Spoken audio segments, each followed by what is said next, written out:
let me tell you about one of the most dramatic transformations in history.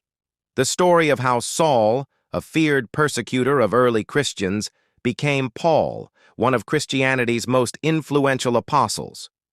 Picture this.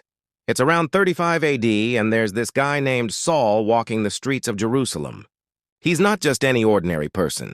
He's highly educated, well-respected, and absolutely convinced that these new followers of Jesus are a dangerous threat to his Jewish faith. Saul was so passionate about stopping Christianity that he'd go house to house, dragging believers to prison. He'd watch with approval as they were punished, even killed. He was present at the stoning of Stephen, the first Christian martyr, holding the coats of those throwing the stones. But here's where the story takes an incredible turn. While traveling to Damascus to arrest more Christians, Saul was suddenly struck by a blinding light.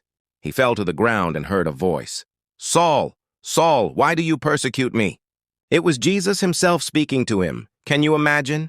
The very person whose followers he was hunting was now speaking to him directly. For 3 days, Saul remained blind. No food, no water, just darkness and reflection. Then, a Christian named Ananias, despite his fear of Saul's reputation, came and laid hands on him. Saul's sight was restored, and more importantly, his heart was transformed. He was baptized and became known as Paul. The hunter became the hunted. The persecutor became the persecuted.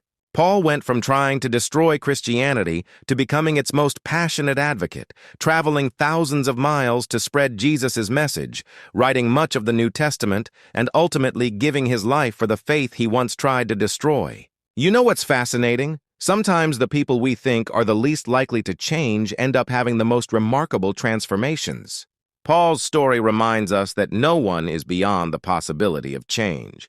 And sometimes our greatest opponents can become our strongest allies.